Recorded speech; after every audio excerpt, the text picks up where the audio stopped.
Hey Bama Nation, welcome back to more behind the scenes look preparing for Badbeat 5. Today I get the pleasure of being with our Bantam fighter, Chad the Savage George. How are you doing today, Chad? I'm doing good, thanks. So, how is training going for you? Training's been going great. I've had a great camp, trained with a great group of guys, and I'm ready to go. Can't wait for fight night. Your opponent is Shad Smith. What do you know about him? Shad's a tough guy. You know, he's been in the game for a long time. From what it's kind of throughout his career, he's a heavy hitter, swings for the fences, and really goes for the knockout. So I'm excited for that kind of a fight, and to fight a guy of his tenure in the game, and I'm excited. And with your training, how is your team? What do you guys what's your main focus?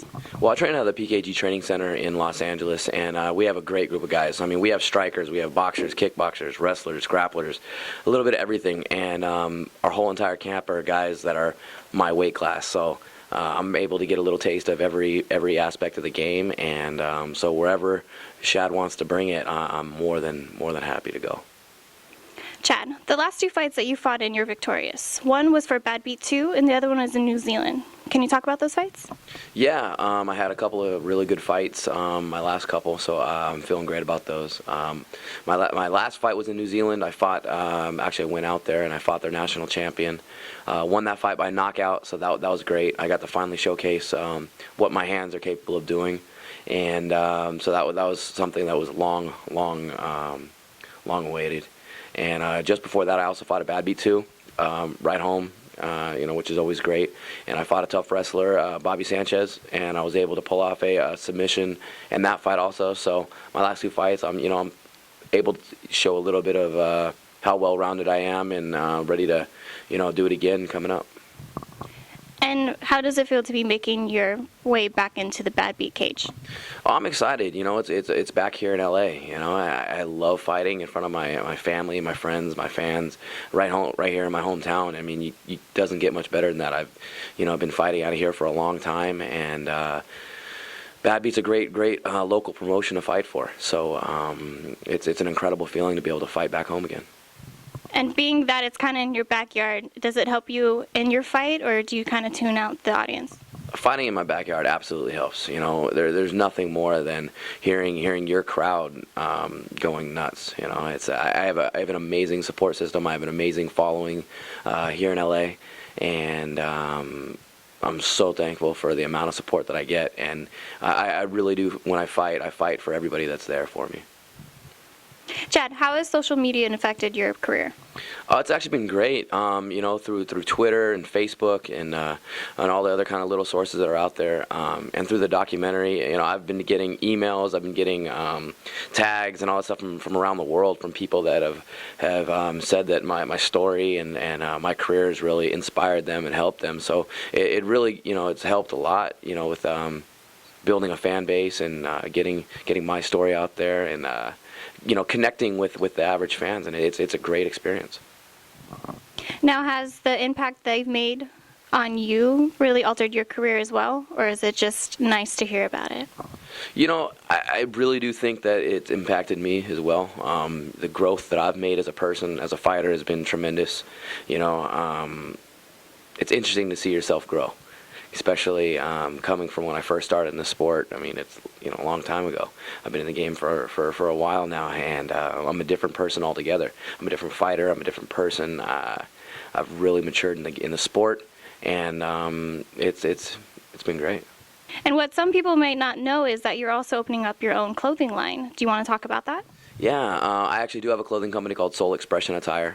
This is actually one of our upcoming shirts that we're launching in April, and that's soulexpressionattire.com. We're a lifestyle apparel company. We launched last year, and ironically, we're not really affiliated with the fight game. We're kind of a little bit of a lifestyle brand, and it's great. It's great to be able to kind of wear the clothes that I like to wear, and I also design it, so it's great. And there's a thing about a documentary? What's that about? Oh, yeah. We, last year I was also a subject for a documentary called Occupation Fighter, which is actually now available on Amazon Video. And then in the summer it's going to be available on video on demand worldwide.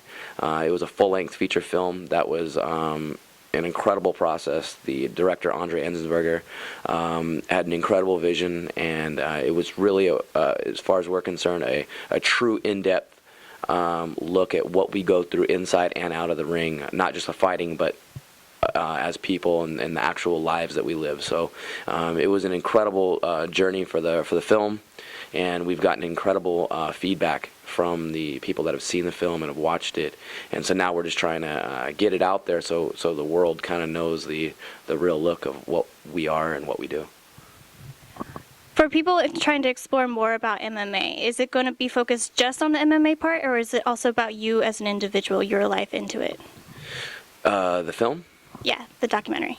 The documentary is a real look at the sacrifices that we go through in our daily struggle to do what we do.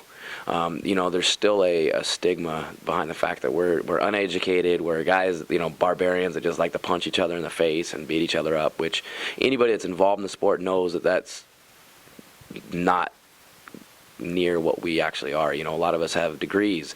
Myself, I'm an artist, and the film really dives into that. It shows the family struggle. It shows everything that really kind of goes into who we are, and it gives a good look of if you're inspiring to do something, just do it. Just do what you believe you can do, and good things will happen. Now, is there any shout-outs that you wanted to say out for Badbeat 5? Not particularly, such a large list or anything, but always big thanks to all my training partners, the PKG Training Center, for all the rounds of beatings that they put on me, my coaches, my clothing line, Soul Expression Attire, all my sponsors that are out there. That would be a list that I would pull out, but yeah, and then of course Badbeat for bringing me back. Is there anything you want to say to your opponent, Shad Smith? Shad, I know you're going to bring it. Let's meet right there in the middle of the cage and put on a hell of a show. Let's do it. Going into fight night, what can your fans expect? Every one of my fights, all my fans know that you can expect me searching for a finish. I'm not one of these fighters that go out there just trying to get a win. I'm trying to put on a spectacular show. So, you're going to look for me coming to knock him out, going for a finish, slams, whatever I can get my hands on. Yeah, it'll be exciting. Is it kind of a learn-as-you-go type thing for you?